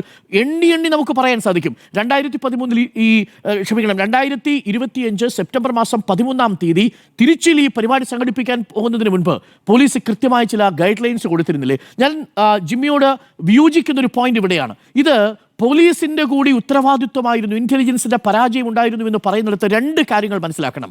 ഒന്ന്, 2025 സെപ്റ്റംബർ 13 ട്രിച്ചിയിൽ നടക്കുന്ന പരിപാടിക്ക് മുമ്പ് കൊടുത്ത ഗൈഡ് ലൈൻസ്, ആ ഗൈഡ് ലൈൻസിൽ വളരെ കൃത്യമായിട്ട് പറഞ്ഞിരുന്നു, ഇത് താങ്കളെ കാണാൻ വരുന്ന ആളുകൾ വലിയ ആൾക്കൂട്ടമായി മാറാൻ സാധ്യതയുള്ളത് കൊണ്ട് തന്നെ അവിടെ ഗർഭിണികളെ കൊണ്ടുവരരുത്, കുട്ടികളെ കൊണ്ടുവരരുത്, ഏതെങ്കിലും തരത്തിലുള്ള പടക്കങ്ങൾ ഉപയോഗിക്കരുത്, വലിയ ആൾത്തിരക്കുണ്ടാവുന്ന ഒരു സാഹചര്യം അവിടെ സൃഷ്ടിക്കരുത്. 23 നിർദ്ദേശങ്ങൾ എഴുതി കൊടുത്തു. എന്നിട്ട് പറയുന്നുണ്ട് വലിയ ക്രൗഡ് വരുന്ന സമയത്ത് അവർക്ക് കുടിവെള്ളം കൃത്യമായിട്ട് കൊടുക്കണം, സംഘാടകർ വളരെ കൃത്യമായിട്ട് തന്നെ ആംബുലൻസുകൾക്ക് പോകാനുള്ള വഴി കൊടുക്കണം. എന്നിട്ട് അതിനുശേഷം കോടതിയുടെ നിർദ്ദേശം വരുന്നു. അതെപ്പോഴാണ് ഈ ട്രിച്ചിയിൽ സംഭവം ഉണ്ടാവുന്ന സമയത്ത്. അപ്പോൾ എന്താ വിജയുടെ അഭിപ്രായം എന്നറിയാമോ? പലയിടത്തും ഈ സ്ഥലം നിഷേധിക്കുന്നു. സ്ഥലം നിഷേധിക്കുന്നത് എന്തുകൊണ്ടാണ്? ദാ ഇപ്പോൾ നമ്മൾ അഷ്കർ റിപ്പോർട്ട് ചെയ്തൊരു കാര്യമുണ്ട്. ഈ കരൂരിൽ ഈ അപകടം നടന്ന സ്ഥലത്തിന് തൊട്ടടുത്ത് 2 പ്രദേശങ്ങളാണ് ആദ്യം ഈ വിജയിയുടെ സംഘം പോയി അപേക്ഷിക്കുന്നത്. ആ 2 സ്ഥലവും പോയി നോക്കി. ഒന്നൊരു മാർക്കറ്റാണ്, ചെറിയ സ്ഥലം, കഷ്ടിച്ച് 5000 പേരെ ഇരിക്കാൻ പറ്റത്തുള്ളൂ. അവിടെ പോലീസ് പറഞ്ഞു ആ സ്ഥലം കൊടുത്താൽ പോരാ, 10000-ലധികം ആളുകൾ വരുമെന്ന് നിങ്ങൾ അപേക്ഷയിൽ പറയുന്നു, 5000 പേരെ മാത്രം ഉൾക്കൊള്ളാൻ പറ്റുന്ന സ്ഥലം അനുവദിച്ചു കൊടുക്കാൻ പറ്റുന്നില്ല. അപ്പോൾ രണ്ടാമത് വേറൊരു സ്ഥലം പറയുകയാണ്, ആ സ്ഥലത്തും പറ്റില്ല, അവിടെ കഷ്ടിച്ച് 10000 പേരെ മാത്രമേ ഉൾക്കൊള്ളാൻ പറ്റൂ. അപ്പോഴാണ് വിജയ് വേറൊരു കത്ത് കൊടുക്കുന്നു. ആ കത്തിൽ വിജയ് പറയുന്നത് എന്താണെന്നറിയാമോ ജിമ്മി? ഞങ്ങളുടെ ഒരു എഞ്ചിനീയർ പോയി ഈ സ്ഥലത്ത് പരിശോധന നടത്തി. ആ പരിശോധന നടത്തിയപ്പോൾ അവിടെ നിലവിൽ 60000 പേരെ വരെ ഉൾക്കൊള്ളാൻ പറ്റുന്ന വിസ്തൃതി ഉണ്ടെന്ന് ബോധ്യപ്പെട്ടു എന്നാണ് ഈ കത്ത് കൊടുക്കുന്നത്. അല്ലല്ല, അവിടെയാണ് നിങ്ങൾ. അപ്പൊ എന്തായിരിക്കും വരിക? ആ സ്ഥലം അനുവദിക്കാൻ പറ്റില്ല, പിന്നെ ഏത് സ്ഥലം അനുവദിക്കാൻ പറ്റും? അപ്പൊ പറയുന്നത് എന്താ? കോടതി നിർദ്ദേശമുണ്ട്. ആ നിർദ്ദേശത്തിന്റെ അടിസ്ഥാനത്തിൽ വീണ്ടും ഇവർ കത്ത് കൊടുക്കുന്നു. ആ കത്ത് കൊടുത്തപ്പോൾ കൃത്യമായി സ്ഥലം അലോട്ട് ചെയ്ത് കൊടുത്തിട്ട് ഈ ഗൈഡ് ലൈനും കൂടി ചേർത്താണ് കൊടുക്കുന്നത്. 10000 പേർ വരുമെന്ന് പറയുന്നു. ഞങ്ങൾ പ്രതീക്ഷിക്കുന്നത് 10000 പേരെയാണ് എന്ന് പറയുന്നു. ഞങ്ങൾ പരിപാടി നടത്താൻ പോകുന്നത് 3 മണിക്കും 10 മണിക്കും ഇടയിലാണ്. അപ്പോൾ പോലീസ് കൃത്യമായിട്ട് കമ്മ്യൂണിക്കേഷൻ കൊടുക്കുന്നു, രാത്രികാലത്ത് പരിപാടി നടത്താൻ പറ്റൂല. അത് കോടതി നിർദ്ദേശം കൂടിയുണ്ട്. പാലിച്ചോ വിജയ്? അപ്പോൾ ഇവിടെ ആരെയാണ് നമ്മൾ കുറ്റപ്പെടുത്തുക? രാത്രികാലത്ത് പരിപാടി നടത്താൻ പറ്റില്ല. അപ്പോൾ പോലീസ് സമയം കൊടുക്കുന്നു. ഏതാ സമയം കൊടുക്കുന്നത്? 2 മണി കഴിഞ്ഞ് 30 മിനിറ്റ്. ഞാൻ പറഞ്ഞത് ആ പോയിന്റ് മാത്രമേ എനിക്ക് വിയോജിപ്പുള്ളൂ എന്ന് പറഞ്ഞത്. കാര്യം ഇതിൽ നമ്പർ 1 കൾപ്രിറ്റായി, നമ്പർ 1 അക്യൂസ്ഡ് ആയിട്ട് നിൽക്കുന്നത് വിജയ് ആണെന്ന കാര്യത്തിൽ എനിക്കൊരു സംശയമില്ല. അതിന് പല കാരണങ്ങളുണ്ട്. അതിൽ നമ്പർ 1 കാരണം എന്ന് പറയുന്നത് സമയക്രമം തെറ്റിച്ചത് തന്നെ ആദ്യത്തെ പ്രധാനപ്പെട്ട കാര്യം. രാവിലെ നാമക്കൽ പോയി വലിയ പരിപാടി സംഘടിപ്പിച്ചിട്ട് തിരിച്ച് ചാർട്ടേഡ് ഫ്ലൈറ്റ് പിടിച്ച് ട്രിച്ചിയിലെത്തി. അതിനുശേഷമാണ് ഈ കരൂരിലേക്ക് വരുന്നത്. 2:30 സർക്കാർ കൊടുത്ത സമയം. ഇന്നലെ ഉച്ചയ്ക്ക് 2:30 ഈ പരിപാടി അവസാനിപ്പിക്കണം. ആ 2:30 അവസാനിപ്പിക്കേണ്ട പരിപാടി തുടങ്ങിയതെപ്പോഴാണ്? 5 മണിക്കാണ് ഈ ട്രിച്ചിയിൽ നിന്ന് വാഹനത്തിൽ കയറി ഈ സ്ഥലത്തേക്ക് വരുന്നത്. വേലുച്ചാമിപുരം എന്ന് പറയുന്ന സ്ഥലത്തേക്ക് വന്നിട്ട് അവിടെ ഈ വടിവേൽ നഗർ എന്ന് പറയുന്ന സ്ഥലത്ത് ഒരു മുനിയപ്പൻ കോവിലിന്റെ മുന്നിൽ നിന്ന് ഈ വണ്ടിയിലേക്ക് കയറുന്നത്. അവിടെ നിന്ന് 1/2 കിലോമീറ്റർ പോകാൻ എടുത്തത് 1.5 മണിക്കൂർ സമയമാണ്. 5:30 തുടങ്ങി 7 മണിയായി ഈ പറയുന്ന വേലുച്ചാമിപുരത്തെ ഈ പരിപാടി നടക്കുന്ന സ്ഥലത്തേക്ക് എത്തുമ്പോൾ പോലീസ് കൊടുത്ത മറ്റൊരു നിർദ്ദേശം, ആളുകൾ മറ്റ് ഈ കെട്ടിടങ്ങളിലും ഈ സ്ഥലങ്ങളിലും കയറരുത്. 10000 പേരെന്ന് പറഞ്ഞിട്ട് 20000 പേരെന്ന് കണക്കാക്കി 500 പോലീസിനെയാണ് DMK അവിടെ നിർദ്ദേശിച്ചത്. പക്ഷേ പ്രശ്നം എന്താ? ഈ സംഘാടകർ പൂർണ്ണമായിട്ടും വീഴ്ച വരുത്തി. വാഹനത്തിൽ കയറുന്ന സമയം മുതൽ ആരാധകർ വാഹനത്തിന് പിന്നാലെ വരിക. അങ്ങനെ ഒരു വലിയ ക്രൗഡ് ഉണ്ടായി. ആ ക്രൗഡ് ഉണ്ടാകുന്ന സമയത്ത് എന്ത് ചെയ്യാൻ സാധിക്കും ജിമ്മി? നോക്കൂ, 10000 പേരെന്ന് പറഞ്ഞെടുത്ത് 20000 പേര് വരുമെന്ന് കണക്കുകൂട്ടി 500 പേരെ. ഈ സ്ഥലം 10000 മുതൽ ഹോൾഡ് ചെയ്യില്ല. ഇത് നോക്കൂ, അവിടെയാണ് പോലീസിന് കൊടുക്കുന്ന റിപ്പോർട്ടിന് അനുസരിച്ച്. അല്ലെങ്കിൽ എന്ത് പറയും, വലിയ രാഷ്ട്രീയ വിഷയമായിട്ട് അയാൾ ഉന്നയിക്കല്ലേ? ഇതിനു മുൻപ് തന്നെ ഇതേ വിജയ് DMK സർക്കാരിനെ കുറ്റപ്പെടുത്തുന്നത് ഈ വലിയ ആൾക്കൂട്ടം കണ്ട് ഭയന്നിരിക്കുന്നു DMK, അതുകൊണ്ട് പൊതുസമ്മേളനങ്ങളെ തടസ്സപ്പെടുത്താൻ പോലീസ് ശ്രമിക്കുന്നു എന്നുള്ളതാണ് ആരോപണം. ആ ആരോപണത്തിൽ നിന്ന് പിന്നെ DMKക്ക് ചെയ്യാൻ പറ്റുന്നത് എന്താ? അത് അന്വേഷിച്ച് നിങ്ങൾ പറയുന്നത് പ്രകാരമാണെങ്കിൽ ഇതാ 15000 പേർക്ക് വരെ 20000 പേർക്ക് വരെ പങ്കെടുക്കാൻ പറ്റുന്ന ഈ സ്ഥലത്ത് പരിപാടി നടത്തൂ. 2:30 പരിപാടി നടത്തൂ. അപ്പോൾ സമയക്രമം തെറ്റിച്ചു, എല്ലാ ഗൈഡ് ലൈനുകളും തെറ്റിച്ചു എന്നുള്ളതാണ്, എണ്ണം തെറ്റിച്ചു. അങ്ങനെ നടത്തിയൊരു പരിപാടിയാണ് എന്നുള്ളതാണ്. അതിൽ ഏറ്റവും ഒടുവിൽ ഒന്ന് നോക്കൂ, ഒരു രാഷ്ട്രീയ നേതാവിന് മിനിമം വേണ്ട ഉത്തരവാദിത്വം, തന്നെ കാണാൻ വന്നവർ, അവിടെ ചവിട്ടി മെതിക്കപ്പെട്ട് കുഞ്ഞുങ്ങളടക്കമുള്ളവർ, തോളിലേറ്റ് വന്ന കുഞ്ഞുങ്ങളടക്കമുള്ളവർ അവിടെ വീണ് കിടക്കുമ്പോൾ ആ മനുഷ്യൻ ഉടനെ ചെയ്തത് എന്താണ്? ആ സ്ഥലത്ത് നിന്ന് സ്കൂട്ടാവുകയാണ്. എന്നിട്ടൊരു ദൃശ്യമുണ്ട്. എന്താണെന്നറിയോ? ട്രിച്ചിയിൽ എയർപോർട്ടിൽ വരുന്ന സമയത്ത് മാധ്യമപ്രവർത്തകർ പോയിട്ട് ചോദിക്കുന്നുണ്ട്, ബൗൺസേഴ്സിൽ നിന്ന് പിടിച്ചു മാറ്റുക. ആരാ ബൗൺസേഴ്സ്? ഈ നേതാവിന് ബൗൺസർ എന്തിനാ? സിനിമാ താരത്തിന് ബൗൺസറിന്റെ ആവശ്യമുണ്ട്. നമുക്ക് വളരെ കുപ്രസിദ്ധി നേടിയ ബൗൺസേഴ്സ്. സ്മൃതി, മധുരയിൽ വെച്ച് ഇതേ ബൗൺസർ തോക്ക് ചൂണ്ടിയ ഒരു കഥയുണ്ട്. ഈ പത്രപ്രവർത്തകർക്കെതിരെ തോക്ക് ചൂണ്ടിയിട്ടുണ്ട്. ഈ പറയുന്ന സംവിധാനങ്ങൾ അവർക്കെതിരെ പ്രതികരിച്ചിട്ടുണ്ട്. ബൗൺസേഴ്സ് എടുത്തെറിയുകയാണ് ആരാധകരെ. എന്ത് വലിയ വിമർശനമാണ് ഇത്! അംബിക തന്നെ ഇപ്പോൾ സോഷ്യൽ മീഡിയയിൽ വലിയ രീതിയിൽ ഉന്നയിക്കുകയും ചെയ്തിട്ടുണ്ട്. അതുകൊണ്ട് ഞാൻ അവസാനിപ്പിക്കുന്നു, ഈ വിഷയത്തിൽ ഒട്ടും രാഷ്ട്രീയ പക്വത കാണിച്ചിട്ടില്ല. ഞാനിപ്പോഴും കരുതുന്നു വിജയ് സിനിമയിൽ നിന്ന് ഒരിക്കലും വളർന്നിട്ടില്ലാത്ത ഒരു രാഷ്ട്രീയ പരീക്ഷണത്തിന് ഇറങ്ങിയിരിക്കുന്നതിൻ്റെ അനന്തര ഫലമാണ് നമ്മൾ കണ്ടത്. ഇതാദ്യമായിട്ടല്ല നമ്മൾ കണ്ടത്. തുടർച്ചയായിട്ട് ട്രിച്ചിയിൽ, അരിയാലൂരിൽ, തിരുവാരൂരിൽ, നാഗപട്ടണത്ത്, ഇന്നലെ പുലർച്ചെ നാമക്കല്, ഏറ്റവും ഒടുവിൽ കരൂര് കണ്ടതും ആ രാഷ്ട്രീയ പക്വതയുടെ, രാഷ്ട്രീയ അനുഭവമില്ലായ്മയുടെ ഉദാഹരണമാണ് എന്നതാണ് ഞാൻ മനസ്സിലാക്കുന്നത്. അതുകൊണ്ട് വിജയുടേത് ഒരു രാഷ്ട്രീയമാണെന്ന് ഇപ്പോഴും ഞാൻ കണക്കാക്കുന്നില്ല. അത് താരാരാധനയിൽ നിന്ന് ഉയർകൊണ്ട ഈ ഫാൻ മീറ്റിങ്ങുകളാണ് അവിടെ നടന്നുകൊണ്ടിരിക്കുന്നത്. അവിടെ വ്യക്തമായ രാഷ്ട്രീയമല്ല സംസാരിക്കുന്നത് വിജയ് എന്നുള്ളതാണ് ഞാൻ ഇപ്പോഴും മനസ്സിലാക്കുന്നത്. വിജയുടെ രാഷ്ട്രീയം കേൾക്കാനല്ല ആളുകൾ പോകുന്നത്, കാണാൻ വേണ്ടി പോകുന്നു എന്നാണ് മനസ്സിലാക്കുന്നത്. ഇതാണ് അവിടെ സംഭവിച്ചത്. അതിന് ഉത്തരവാദിത്വത്തിൽ നിന്ന് വിജയിക്കോ തമിഴക വെട്രിക്കഴകത്തിനോ ഒഴിഞ്ഞു നിൽക്കാൻ കഴിയില്ല എന്നുള്ളതാണ് എൻ്റെ ടേക്ക് വിഷയം. വരുത്തിവെച്ച ദുരന്തമാണ്. ഈ ദുരന്തത്തെക്കുറിച്ച് കൃത്യമായി വിജയുടെ അനുയായികൾക്ക് നേരത്തെ തന്നെ അറിയാമായിരുന്നു എന്നുള്ളത് ഒരു 1.5 വർഷം മുൻപ്, അതായത് വിജയ് ഈ രാഷ്ട്രീയ പാർട്ടിയിലേക്ക് കടക്കുന്ന വേളയിൽ തന്നെ ഇന്ത്യ ടുഡേക്ക് കൊടുത്ത ഒരു അഭിമുഖത്തിൽ ഞങ്ങൾക്ക് ഒരു റാലി സംഘടിപ്പിക്കാൻ, അതും വിജയെ വെച്ചുകൊണ്ട് ഒരു റാലി സംഘടിപ്പിക്കാൻ ഭയമാണ്, ഈ ക്രൗഡിൻ്റെ ഒരു ഗ്യാതറിംഗ് എങ്ങനെയാണ് കൺട്രോൾ ചെയ്യുക എന്ന് അറിയില്ല എന്നത്, അതിപ്പോൾ ഡിജിറ്റൽ പ്ലാറ്റ്ഫോംസിലൊക്കെ ഇപ്പോഴും അത് ആ പ്രതികരണങ്ങൾ ഇപ്പോഴും പോകുന്നുണ്ട്. അന്ന് കൊടുത്ത ഒരു പ്രതികരണമാണത്. അപ്പോൾ 1.5 വർഷം മുൻപ് തന്നെ ഇവർക്ക് അറിയാമായിരുന്നു. അവർ പറഞ്ഞത് ഫാൻ ഫ്രൻസി ഉള്ളപ്പോൾ ഈ സ്റ്റാമ്പേഡ് റിസ്ക് ഹൈ ആണ്, ഇതാണ് ഉപയോഗിച്ച വാചകം. അപ്പോൾ 1.5 വർഷം മുൻപേ അറിയാമായിരുന്നുവെങ്കിൽ ഒരു രാഷ്ട്രീയ പാർട്ടിയായി വിജയയുടെ ഈ സംവിധാനം മാറുമ്പോൾ TVK എന്ന് പറയുന്ന തമിഴക വെട്രിക്കഴകം രൂപീകരിച്ചതിന് ശേഷമുള്ള ഏറ്റവും വലിയ ഒരു പ്രചാരണ പരിപാടിയിലേക്ക് ഇറങ്ങുമ്പോൾ അതിനനുസരിച്ചുള്ള തയ്യാറെടുപ്പുകൾ എന്തുകൊണ്ട് നടത്തിയില്ല എന്ന ഒരു ചോദ്യം അവിടെ പ്രസക്തമായി തന്നെ നിൽക്കുകയാണ്. ഇപ്പോൾ നേരത്തെ നിങ്ങളൊക്കെ സൂചിപ്പിച്ചത് ഞാൻ ആവർത്തിക്കുന്നില്ല, നാമക്കൽ മുതൽ തന്നെ ആരാധകർ പിന്തുടർന്ന് വരികയാണ്. അപ്പോൾ അവിടെ തടിച്ചുകൂടിയിരുന്ന ആളുകൾ മാത്രമല്ല, പിന്തുടർന്ന് വന്ന ആളുകൾ കൂടി ചേരുമ്പോൾ 10,000 പേരെയാണ് പരിഗണിച്ചത് വരുമെന്ന് കരുതിയിരുന്നതെങ്കിൽ അതിൻ്റെ 10 ഇരട്ടി വരെ വരാൻ സാധ്യതയുണ്ട് എന്നത് മുന്നിൽ കാണുക എന്ന് പറയുന്നത് അതൊരു പ്രാക്ടിക്കലായിട്ടുള്ള ഒരു കാര്യമാണ്. അപ്പോൾ അങ്ങനെയുള്ള ഒരു കണക്കുകൂട്ടലുകൾ അവിടെ ഉണ്ടായിരുന്നില്ല എന്നതാണ് ഇതിൽ നിന്ന് നമ്മൾ പ്രാഥമികമായി മനസ്സിലാക്കേണ്ടത്. അവിടെ താഴെ നിന്ന ആളുകൾക്ക് മാത്രമല്ല ഈ അപകടം പറ്റിയിരിക്കുന്നത്. ആ അപകടമുണ്ടായ ഭാഗത്ത് ഒരു ഓലമേഞ്ഞ ഒരു ഭാഗം നിങ്ങൾക്ക് കാണാം. അത് നമ്മൾ ആ ദൃശ്യങ്ങളിൽ നോക്കുമ്പോൾ അവിടെയൊക്കെയാണ് ആളുകൾ വലിഞ്ഞു കയറുന്നതും താഴേക്ക് വീഴുന്നതും. അവിടെ ഒരു മരക്കൊമ്പിൽ കയറി 10 പേര് ഇരിക്കുന്നുണ്ടായിരുന്നു. ആ 10 പേര് ആ മരക്കൊമ്പ് ഒടിഞ്ഞ് താഴേക്ക് വീഴുന്നതാണ് നമ്മൾ കാണുന്നത്. അപ്പോൾ ഇവിടെ ആ മരക്കൊമ്പ് വീഴുമ്പോൾ ആളുകൾ ചിതറിയോടുകയാണ്. വെള്ളക്കുപ്പി മാത്രമല്ല അവിടുത്തെ പ്രശ്നം. അപ്പോൾ ആളുകൾ ചിതറിയോടുകയാണ്, പലയിടങ്ങളിൽ നിന്ന് വന്ന് ഒന്നിച്ചു കൂടുകയാണ്. അപ്പോൾ എവിടെ നിന്ന് എങ്ങോട്ടേക്കാണ് പോവുക എന്നുള്ളത്, എൻട്രി ആൻഡ് എക്സിറ്റ് എന്ന് പറയുന്നത് ഏതൊരു പരിപാടി സംഘടിപ്പിക്കുമ്പോഴും പ്രധാനപ്പെട്ടതാണ്. ഇവിടെ ആ രീതിയിലുള്ള ഒരു തരത്തിലുമുള്ള നിയന്ത്രണങ്ങൾ, എന്തിന് ഒരു വടം കൊണ്ടുപോലും കെട്ടിത്തിരിച്ചിട്ടില്ലാത്ത ഒരു സംവിധാനമായിരുന്നു അവിടെ ഉണ്ടായിരുന്നത്. ഒരു കുപ്പിക്കഴുത്ത് പോലെയുള്ള ഒരു സ്ഥലമായിട്ടാണ് ആ സ്ഥലത്തിൻ്റെ ഒരു ജോഗ്രഫി കണ്ടപ്പോൾ എനിക്ക് മനസ്സിലായത്. എവിടേക്ക് ഓടി രക്ഷപ്പെടും? ഇങ്ങനെ ഒരു ആൾക്കൂട്ടം ഒന്നിച്ചു കൂടുമ്പോൾ പരസ്പരം കൂട്ടിമുട്ടി നിൽക്കുന്ന മനുഷ്യർ മറ്റുള്ളവരുടെ കാലിനടിയിൽപ്പെട്ട് ചവിട്ടി അരയ്ക്കപ്പെട്ടുകൊണ്ടിരിക്കുമ്പോൾ എഴുന്നേറ്റാൽ തന്നെ അവർ എങ്ങോട്ടാണ് നീങ്ങുക? എഴുന്നേറ്റ് അല്പമൊന്ന് നീങ്ങാൻ ശ്രമിക്കുമ്പോൾ സ്ത്രീകളും കുട്ടികളും അടക്കമുള്ളവർ അടുത്ത ആളുടെ കാലിനടിയിലേക്ക് വീഴുകയാണ്, വീണ്ടും അവിടെ ചവിട്ടി അരയ്ക്കപ്പെടുകയാണ്. അങ്ങനെയൊക്കെയാണ് ഈ മരണം സംഭവിച്ചിരിക്കുന്നത്. ഇവിടെ ആളുകൾ ചിതറിയോടുന്നതടക്കം നടക്കുന്ന ആ ഒരു വേളയിൽ വന്ന പ്രധാനപ്പെട്ട ഒരു വാദം നിങ്ങളൊക്കെ നേരത്തെ സൂചിപ്പിച്ചതുപോലെ ഒരു ഗൂഢാലോചന സിദ്ധാന്തമാണ്. അങ്ങനെ ഒരു ഗൂഢാലോചന അവിടെ നടന്നിട്ടുണ്ടോ, ഒരു അട്ടിമറി നടന്നിട്ടുണ്ടോ, അത് അന്വേഷിക്കപ്പെടേണ്ട കാര്യം തന്നെയാണ്. കാരണം ഇങ്ങനെയുള്ള ഒരു സ്ഥലം അലോട്ട് ചെയ്തത് മുതൽ തന്നെ തുടങ്ങുകയാണ് ഈ പ്രശ്നങ്ങളെല്ലാം എന്നാണ് ഞാൻ കരുതുന്നത്. കാരണം വിജയ് എന്ന് പറയുന്നത് ഒരു സിനിമാ താരമാണെങ്കിൽ ഒരു സിനിമാ താരത്തിൻ്റെ ഒരു ഫാൻ മീറ്റിന് ഒരു വലിയ സ്ഥലം തന്നെ അനുവദിച്ചു കൊടുത്തേനെ. അതായത് വിളിക്കുന്നതിനേക്കാൾ അല്ലെങ്കിൽ ഇവർ കണക്ക് കൂട്ടുന്നതിനേക്കാൾ കൂടുതൽ ആളുകൾ വരാൻ സാധ്യതയുണ്ട് എന്നത് മനസ്സിലാക്കിക്കൊണ്ട്, മാത്രമല്ല ഒരു സിനിമാ താരത്തിൻ്റെ ഒരു ഫാൻസിൻ്റെ ഗ്യാതറിംഗ് എന്ന് പറയുന്നത് ഒരു രാഷ്ട്രീയ പാർട്ടിക്കും വെല്ലുവിളിയല്ലോ. പക്ഷേ ഇവിടെ വിജയ് ഒരു രാഷ്ട്രീയക്കാരനായി മാറി തമിഴക വെട്രിക്കഴകം എന്ന് പറയുന്ന ഒരു രാഷ്ട്രീയ പാർട്ടിയിലൂടെ അടുത്ത തെരഞ്ഞെടുപ്പിൽ അംഗം കുറിക്കാനിരിക്കുമ്പോൾ അതിന് കൊടുക്കുന്ന സ്ഥലം എന്ന് പറയുന്നത് അത് ഒട്ടും യോജിക്കാത്ത ഒരു സ്ഥലമായിരുന്നു. അത് വിജയ് തന്നെ, അല്ലെങ്കിൽ വിജയുടെ കൂടെ പ്രവർത്തിക്കുന്ന ആളുകൾ തന്നെ പറഞ്ഞിട്ടുണ്ട്, ഞങ്ങൾ ഓരോ തവണയും റിക്വസ്റ്റ് ചെയ്യുമ്പോൾ ഞങ്ങൾക്ക് തരുന്ന സ്ഥലങ്ങൾ അത് ഇങ്ങനെയുള്ള സ്ഥലങ്ങളാണ്, പോക്കറ്റ്സ് ആണ് തരുന്നത് എന്ന് പറയുന്നുണ്ട് കൃത്യമായി. അപ്പോൾ ആ പോക്കറ്റ്സ് കൊടുത്തത് അത് ആരുടെ നീക്കമാണ് എന്ന ഒരു ചോദ്യം അവിടെ നിൽക്കുന്നുണ്ട്. അത് കോടതിയിലേക്ക് അവർ കൊണ്ടുവന്നിട്ടുമുണ്ട്. അതിൽ നാളെ മദ്രാസ് ഹൈക്കോടതി ഹർജി പരിഗണിക്കുമ്പോൾ എന്താണ് പറയുന്നത് എന്നതറിയാൻ നമുക്ക് ആകാംക്ഷയോടെ എന്തായാലും കാത്തിരിക്കാം. ഇവിടെ സ്റ്റാലിനും കൂട്ടർക്കും പ്രധാനമായും ഭയമുണ്ടാകേണ്ടത് സ്റ്റാലിനും കൂട്ടർക്കുമാണ്. അവരാണ് ഭരിച്ചുകൊണ്ടിരിക്കുന്നത്. DMK ആണ് നേരിട്ട് വിമർശിച്ചുകൊണ്ടിരിക്കുന്നത്. ഈ ദ്രാവിഡ രാഷ്ട്രീയത്തിനൊരു ബദലാണ് ഞാൻ മുന്നോട്ട് വയ്ക്കുന്നത് എന്ന രീതിയിൽ BJPക്കെതിരെ വിമർശനം ഉന്നയിക്കുന്നുണ്ട്. എന്നാൽ പോലും DMK സ്ട്രെയിറ്റ് ആയിട്ട് ഫൈറ്റ് ചെയ്യാനാണ് ഞാൻ ഇറങ്ങിയിരിക്കുന്നത് എന്ന് പറഞ്ഞുകൊണ്ട് വാഗ്ദാനങ്ങൾ നിങ്ങൾ നടപ്പാക്കിയോ എന്ന് ചോദിച്ചുകൊണ്ടാണ് കഴിഞ്ഞ റാലിയിൽ വിജയുടെ പ്രസംഗം നമ്മൾ കേട്ടതാണ്. കഴിഞ്ഞ റാലിയിൽ സ്ട്രെയിറ്റ് ആയിരുന്നു, സ്ട്രെയിറ്റ് ഫൈറ്റ് തുടങ്ങി വെച്ചു.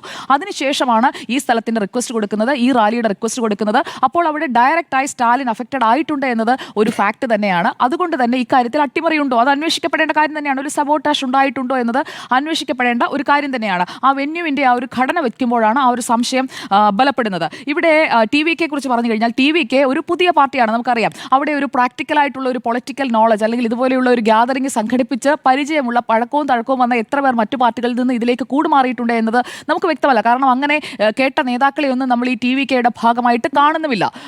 ഈ ഇങ്ങനെ ഒരു സംഘാടന പരിചയമുള്ള സംഘാടന പരിചയമുള്ള 2ാം നിര പോയിട്ട് 1ാം നിരയിൽ ആരാണുള്ളത്? വിജയ് അല്ലാതെ.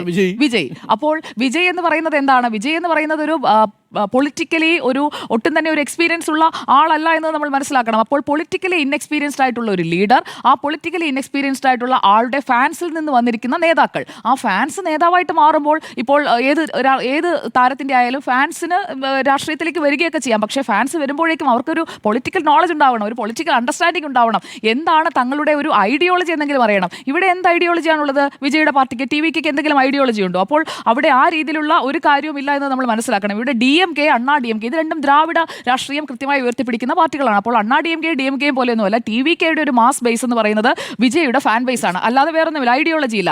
ചിന്ന MGR സ്റ്റൈലിലാണ് ഈ കഴിഞ്ഞ കാലയളവിൽ ഇറങ്ങിയ സിനിമകളൊക്കെ വിജയ് ചെയ്തു വെച്ചിരിക്കുന്നത്. അപ്പോൾ MGR ശൈലിയിൽ ഞാൻ അങ്ങോട്ടേക്ക് രാഷ്ട്രീയത്തിലേക്ക് ഇറങ്ങുന്നു, അതാണ് വിജയ് ഉദ്ദേശിച്ചത്. പക്ഷേ ഇവിടെ കരൂരിലെ വിജയ് ഷോ അത് പാളിപ്പോയി എന്നുള്ളതാണ്. ഇതൊരു ഇവിടെ സ്റ്റാലിൻ്റെ ഒരു കാര്യം കൂടി ഞാൻ പറയാം. ഇത് പക്ഷേ ഈ ഒരു പരിപാടി സംഘടിപ്പിക്കുമ്പോൾ അതൊരു മേജർ പൊളിറ്റിക്കൽ റീഅലൈൻമെന്റ് ആകുമോ എന്ന് DMKയും അണ്ണാ DMKയും BJPയും ഒക്കെ ഭയന്നിട്ടുണ്ട്, കോൺഗ്രസും CPIM ഒക്കെ ഭയന്നിട്ടുണ്ട്. കാരണം വിജയ് ഏത് തരത്തിലാണ് ഇത് ഷിഫ്റ്റ് ചെയ്യാൻ പോകുന്നത്? കാരണം ഫാൻസ് എന്ന് പറയുന്നത് വിജയ്ക്ക് ഒരുപാട് ഫാൻസ് ഉണ്ട്. അപ്പോൾ അതൊരു റീഅലൈൻമെന്റിലേക്ക് പോകുമോ എന്നുള്ളൊരു ടെൻഷൻ എല്ലാവർക്കും ഉണ്ടായിരുന്നു. അതുകൊണ്ടാണ് വിജയ് അങ്ങ് ഒതുങ്ങി പോകട്ടെ എന്ന് കരുതിയുള്ള കമന്റ്സ് എല്ലാ ഭാഗങ്ങളിൽ നിന്നും വരുന്നത്. പക്ഷേ നേരിട്ട് വിജയെ ആരും തള്ളുന്നില്ല എന്നത് ഒരു ഫാക്റ്റാണ്. പക്ഷേ ഇവിടെ ഒരു കാര്യം കൂടി ഞാൻ പറഞ്ഞ് അവസാനിപ്പിക്കാം. അപകടങ്ങൾ ആവർത്തിക്കുന്ന സാഹചര്യത്തിൽ മദ്രാസ് ഹൈക്കോടതി ഇക്കാര്യത്തിൽ കർശനമായ നിർദ്ദേശങ്ങൾ മുന്നോട്ട് വയ്ക്കും. അത് എല്ലാ രാഷ്ട്രീയ പാർട്ടികൾക്കും ബാധകമാകട്ടെ. കാരണം ഒരു ക്രൗഡ് മാനേജ്മെന്റ് എന്ന് പറയുന്നത് രാഷ്ട്രീയ റാലികൾ സംഘടിപ്പിക്കുന്നതിന് കൃത്യമായിട്ട് കേന്ദ്ര സംസ്ഥാന നേതൃത്വങ്ങൾ ഇടപെട്ടുകൊണ്ടുള്ള ഒരു നിയമനിർമ്മാണം അല്ലെങ്കിൽ അതിന് കൃത്യമായ മാനദണ്ഡങ്ങൾ കൊണ്ടുവരിക എന്നതാണ്. ഇതൊക്കെ ആവർത്തിക്കാതിരിക്കുന്നത് നാളെ കേരളത്തിൽ സംഭവിക്കാം, തമിഴ്നാട്ടിൽ സംഭവിച്ചത് കേരളത്തിലോ അല്ലെങ്കിൽ മറ്റെവിടെയോ സംഭവിക്കാം എന്നുള്ളത് ഒരു വിഷയമാണ്. കാരണം ADGP S. ഡേവിഡ്സൺ പറഞ്ഞത് നിർദ്ദേശങ്ങൾ കൊടുത്തിട്ട് അത് അവഗണിച്ചിട്ടുണ്ട് എന്നതാണ്. അപ്പോൾ ആ കാര്യത്തിൽ ഒരു നടപടി ഉണ്ടാകണം എന്നതാണ് ഞാൻ ആഗ്രഹിക്കുന്നത്. നിങ്ങൾ പറഞ്ഞ കാര്യങ്ങൾ എന്തായാലും ഞാൻ ആവർത്തിക്കുന്നില്ല. ഇതിലൊരു കാര്യം കൂടി പറഞ്ഞ് അവസാനിപ്പിക്കാം. ഒരു കുഞ്ഞിൻ്റെ, താങ്കൾ പറഞ്ഞതുപോലെ സമൂഹ മാധ്യമങ്ങളിൽ ഇപ്പോൾ ഈ കഥ, കരുണാനിധിയുടെ കഥയ്ക്കൊപ്പം തന്നെ പോകുന്ന മറ്റൊരു വൈറൽ വീഡിയോ 3 മാസം പ്രായമുള്ള ഒരു കുഞ്ഞുമായിട്ട് വരുന്ന ഒരു അച്ഛനാണ്, വിജയുടെ ഫാനാണ്. അപ്പോൾ ഈ കുഞ്ഞിനെ ഈ തിരക്കിലേക്ക് ഇയാൾ കൊണ്ടുവരുന്ന എന്തിനാ പറയുക? പേരിടിക്കാൻ. അപ്പോൾ പേരിടാൻ വേണ്ടി ഈ തിരക്കിലേക്ക് കൊണ്ടുവരുന്ന ഇതുപോലത്തെ ഫാൻസിനെയൊക്കെ നമ്മൾ എന്താണ് പറയേണ്ടത്? ഇവരൊക്കെയാണോ ഈ രാഷ്ട്രീയ പാർട്ടിയുടെ പിന്നാലെ പോകുന്നത്? അങ്ങനെയാണെങ്കിൽ TVKയുടെ കാര്യത്തിൽ എന്തായാലും തീരുമാനമാകും. ഇവിടെ വിജയ്ക്ക് ഒരു തെറ്റ് പറ്റിയിട്ടുണ്ട്. ഈ സംഭവ സ്ഥലത്ത് വിജയ് തുടരണമായിരുന്നു. രക്ഷാപ്രവർത്തനത്തിന് നേതൃത്വം നൽകിയിരുന്നെങ്കിൽ ഇപ്പോൾ പ്രഖ്യാപിച്ച 20 ലക്ഷത്തേക്കാൾ വിജയ്ക്ക് ഒരു രാഷ്ട്രീയ ശരി ചെയ്യാമായിരുന്നു. കാരണം ഇവിടെ വിജയ്ക്ക് പാളിച്ച പറ്റിയിട്ടുണ്ട് എന്നുള്ള ഒരു ഓപ്പൺ ആയിട്ടുള്ള ഒരു ഓപ്പൺ അഡ്മിഷൻ അത് വിജയ് നടത്തണമായിരുന്നു എന്നതാണ് ഈ വിഷയത്തിൽ എൻ്റെ ടേക്ക്. ഈ വിജയ് എന്ന നടനെ എനിക്ക് ഭയങ്കര ഇഷ്ടമാണ് കേട്ടോ, പേഴ്സണലി. കാര്യം അയാളുടെ സ്റ്റൈലും അയാളുടെ പെർഫോമൻസും അല്ലേ. വിജയ് എന്ന നടന്റെ അഭിനയത്തോട് അല്ലെങ്കിൽ ആ സ്റ്റൈൽ ഓഫ് പ്രകടനത്തോട് നമുക്ക് ആർക്കും വിയോജിപ്പില്ല. പക്ഷേ വിഷയം രാഷ്ട്രീയമാണ്, അത് കുറച്ചുകൂടി ഗൗരവത്തിൽ കൈകാര്യം ചെയ്യേണ്ട വിഷയമാണ്. ഈ നേരത്തെ പറഞ്ഞതാണ് സ്മൃതി, എനിക്കിന്നറിയില്ലായിരുന്നു കേട്ടോ ഈ രണ്ടാം നിരയിലെ ഒരു പേരുമില്ല. ആനന്ദിന്റെ പേര് അന്നിങ്ങനെ നമ്മൾ ഈ വിക്രമണ്ടിയിലെയും വില്ലുപുരത്തേക്ക് വരുന്ന സമയത്ത് പേര് കേട്ടു എന്നല്ല. അതായത് സംസ്ഥാന ജനറൽ സെക്രട്ടറി N. ആനന്ദ്, അടുത്തത് deputy general secretary Nirmal Kumar, പിന്നെ കരൂർ അധ്യക്ഷൻ മതിയഴകൻ. ഇത് ആരാണ് മതിയഴകൻ? പേരുകൾ നമ്മൾ ഇപ്പോഴാണ് ശരിക്കും കേൾക്കുന്നത്, അറസ്റ്റിലാവുന്ന സമയത്ത്. അല്ലെങ്കിൽ മാത്രമല്ല ഇതിനകത്ത് പ്ലാൻ ചെയ്തിരിക്കുന്നത് ഒരു സ്ട്രാറ്റജിക് പ്ലാൻ നൽകേണ്ട ഒരു organise event management voice of Commons അവരാണ് സംഘടിപ്പിക്കുന്നത്. ഫാൻസ് മീറ്റ് ആണ് ഇത്, പൊളിറ്റിക്കൽ മീറ്റേ അല്ല, ഫാൻസ് മീറ്റ് ആണ്. ഞാൻ ആവർത്തിക്കുന്നു, ഫാൻസ് മീറ്റ് ആണ്. ആ ഫാൻസ് മീറ്റ് നടത്തുന്ന ഒരു ഇവന്റ് മാനേജ്മെന്റ് ടീമാണ്. അവരുടെ കയ്യിൽ ഇത് പിടിച്ചാൽ നിൽക്കൂല എന്നുള്ളത്. അവരാണ് ഇത് വൈകട്ടെ കുറച്ചുകൂടെ ആൾ വരുമല്ലോ എന്ന് പറഞ്ഞത്. മാത്രമല്ല ഇന്നലെ നക്കീരനിലെ ജേർണലിസ്റ്റ് നമ്മളോട് സംസാരിച്ചപ്പോൾ പ്രകാശ് പറഞ്ഞൊരു കാര്യമുണ്ട്. എല്ലാ സ്ഥലത്തും ആൾക്കൂട്ടം എത്ര ഉണ്ടെന്ന് നോക്കലാണ് അത്ര ഇവരുടെ പണി. അത് വലിയ ആൾക്കൂട്ടം വന്നാൽ പരിപാടി വിജയിച്ചു എന്നുള്ളതാണ്. പക്ഷെ വിജയം മാറ്റി നിർത്തി നിങ്ങൾ ആ പരിപാടി ഒന്ന് സംഘടിപ്പിച്ച് നോക്കൂ. വിജയ് ഇല്ലാതെ മറ്റൊരു സംസ്ഥാന നേതാവ് ഈ രാഷ്ട്രീയ റാലി അഭിസംബോധന ചെയ്യുന്നതായിട്ട് കണക്കാക്കി നോക്കൂ, എത്ര പേര് അവിടെ വരും? ഇതാണല്ലോ ചോദ്യം. അല്ല, അവിടെ പ്രശ്നം വിജയിക്കോ ബോധമില്ല, പോലീസിനെങ്കിലും പോലീസിന്റെ ഒറ്റ കാര്യം കൂടി ഞാൻ പറഞ്ഞോളാം. പോലീസിനെ കുറിച്ച് പറഞ്ഞതുകൊണ്ടാണ് ഇവിടെ ജില്ലാ ഭരണകൂടത്തിന്, ഡിസ്ട്രിക്ട് അഡ്മിനിസ്ട്രേഷൻ നാളെ എന്തായാലും കോടതി ഇത് പറയും. കാരണം ഡിസ്ട്രിക്ട് അഡ്മിനിസ്ട്രേഷൻ അവിടെ വന്ന് ഉറപ്പാക്കേണ്ട കുറച്ച് കാര്യങ്ങളുണ്ട്. ഞാൻ നേരത്തെ പറഞ്ഞ ഈ വടം കെട്ടി തിരിക്കുന്നതടക്കം ഒരു പ്രദേശത്ത് അനുമതി കൊടുക്കുമ്പോൾ അവിടുത്തെ സജ്ജീകരണങ്ങൾ എന്തൊക്കെയാണെന്ന് വന്ന് എൻഷുർ ചെയ്യേണ്ട കാര്യത്തിൽ ജില്ലാ ഭരണകൂടത്തിന് വീഴ്ചയുണ്ടായിട്ടുണ്ട്. 500 പോലീസുകാരെന്ന് താങ്കൾ പറഞ്ഞല്ലോ, 500 പോലീസുകാരിൽ 50 പോലീസുകാർ പോലും ഇതിനിടയിൽ ഉണ്ടായിരുന്നില്ല എന്നത് മാറി നിൽക്കുകയായിരുന്നു. 2 കിലോമീറ്റർ അപ്പുറത്ത് നിന്നിട്ടാണോ ക്രൗഡിനെ മാനേജ് ചെയ്യുന്നത്?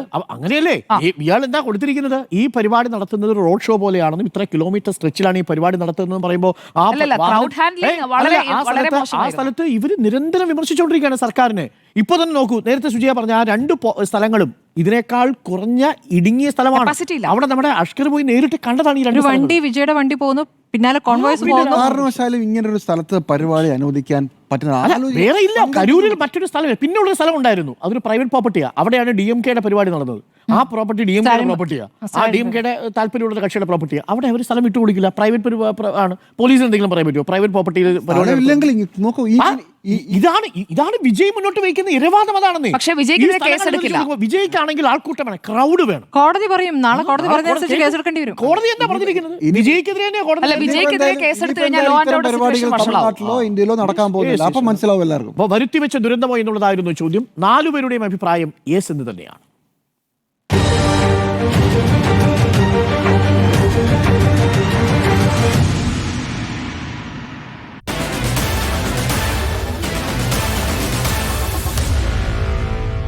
Meet the editors.